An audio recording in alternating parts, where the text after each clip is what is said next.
Bem, boa tarde a todos, boa tarde a todas. A minha fala é sobre a questão do processo político eleitoral aqui em São Luís.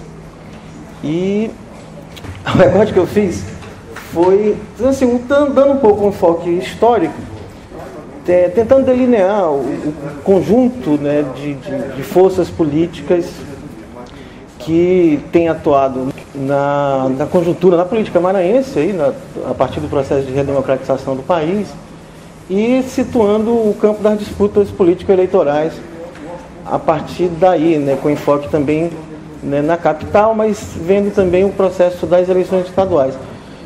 Você faz o delineamento, né, das forças políticas aí a partir do processo de democratização, ou seja, primeiro você tem uma configuração que é da chamada oligarquia Sarney, é a única oligarquia política ainda existente no país, que já vai completar 47 anos de existência, digamos assim, se nós tomarmos como data referencial a posse de José Sarney como governador do estado do Maranhão em 1965. Né?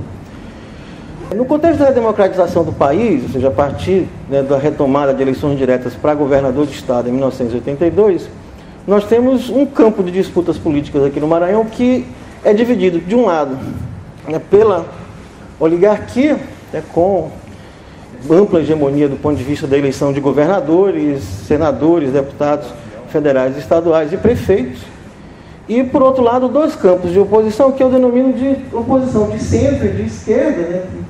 Vocês vão ver que as cores aí têm algum sentido, o verdinho, o vermelhinho e o azulzinho. O campo da oposição conservadora. O campo da oposição que eu denomino de centro e de esquerda compreende, né, o conjunto de partidos políticos situados a partir, digamos assim, do PDT, do PSB, PT, PCdoB, PSB, e enquanto que o campo, né, da oposição conservadora vai variar muito ao longo do processo, incluindo desde o PDS, o PSDB e uma série de outros pequenos partidos que a gente vai observar aí ao longo do processo. Pensando tecnicamente, quando se fala de oligarquia, normalmente se centra muito na ideia do domínio dentro do Estado, né? Mas as pesquisas, os artigos, toda a discussão em torno da oligarquia política, no caso Sarney, mas também outras, né? Até o Paulo Fábio lembrou disso quando falava do carlismo na Bahia, na verdade se organizou na experiência política brasileira a partir dos processos e das relações com o governo central, né? Com o governo federal.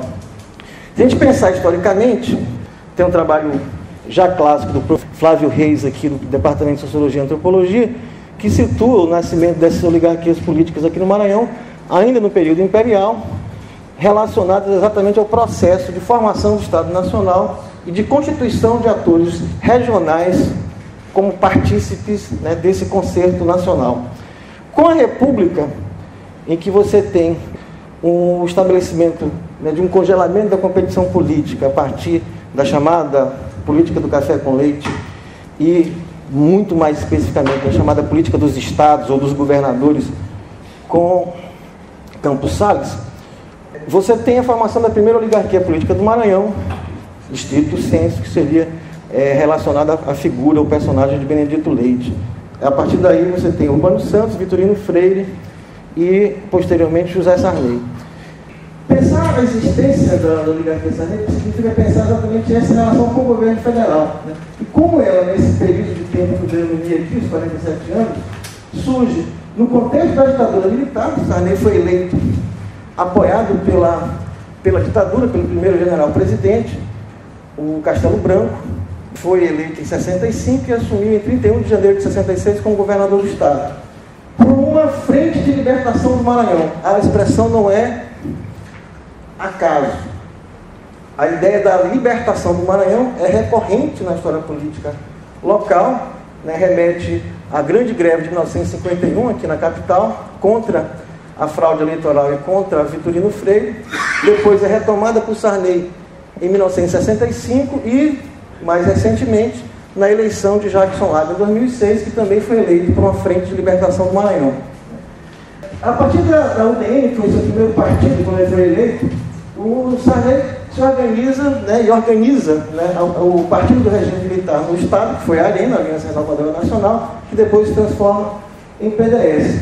Na sequência, né, ele participa, né, da Aliança Democrática, né, que elegeu Tancredo Neves presidente da República em 1985, no acordo PMDB e PFL, e chega à presidência da República e, na sequência, se vocês notarem, né, participa, né, de todos os governos, né, a nível federal, com exceção de Fernando Collor de Mello. Essa relação, as benesses oriundas dessa relação, os cargos oriundos dessa relação e o processo de mediação política que ele estabelece no processo nesse movimento, que forma a base da própria ideia de oligarquia. Se a gente pensa assim, a gente vai ver, por exemplo, que a rigor, né, enquanto grupo político, não há ideologia alguma.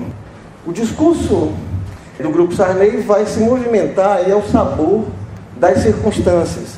É o discurso dos grandes projetos na época da ditadura militar, o grande Maranhão para todos, é o discurso neoliberal e de privatização no período Fernando Henrique, é o discurso agora de inclusão social e de combate à miséria. Acabaram de lançar um plano chamado Viva Oportunidades para acabar com a miséria de 1 milhão de famílias no Maranhão em torno dessa questão. Então, o discurso dominante à época é o que eles assumem. Quando você pensa em processo eleitoral no Estado, a oligarquia, nas 8 eleições estaduais ao longo do processo de redemocratização, a primeira é de 82, quando elege Luiz Rocha do PDS.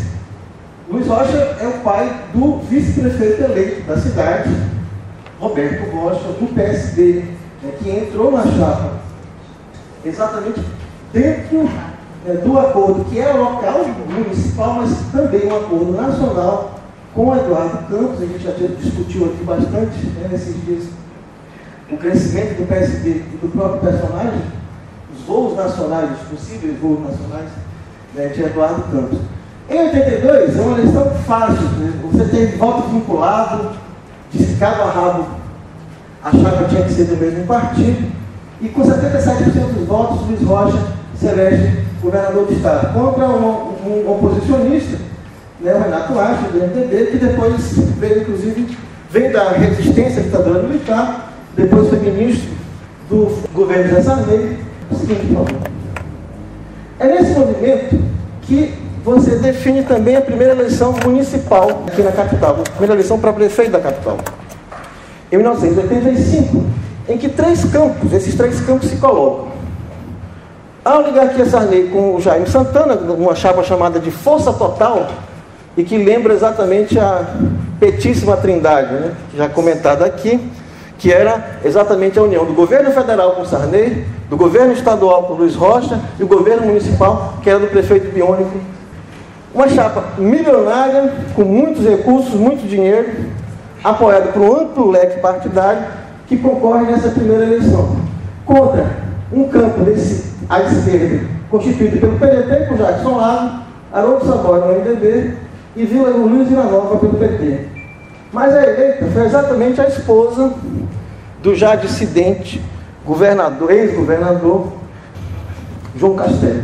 Gardênia, nome de flor, vem tratar São Luís com amor. Essa música é lembrada ainda hoje na memória da cidade, porque ela pegou no ouvido das crianças que repetiam incessantemente. E a administração foi um desastre.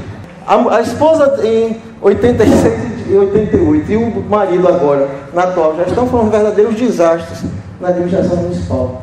E a partir daí se estabelece um período que vai até 92, as 3 primeiras eleições municipais, que foram 85, 88 e 92, em que você tem candidatos fortes dos 3 campos.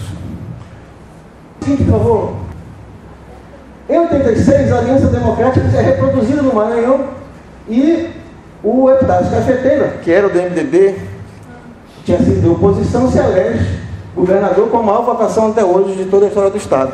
81% dos votos, contra a Delta Martins do PT com 2,5% e João Castelo das oposições coligadas com 16,5% dos votos.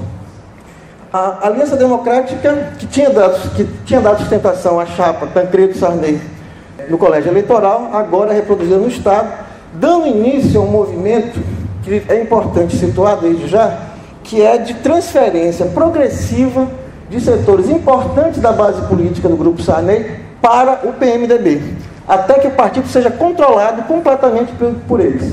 É um processo que vai levar pelo menos uma década, mas quando chegarmos em 94, já 8 anos depois, o PMDB já passa a ser o principal partido, tanto que hoje Rosiana Sarney, né, é do PMDB, o partido é completamente controlado por eles. Na eleição seguinte para prefeito de São Luís, a correspondência em termos dos 3 grupos se dá novamente.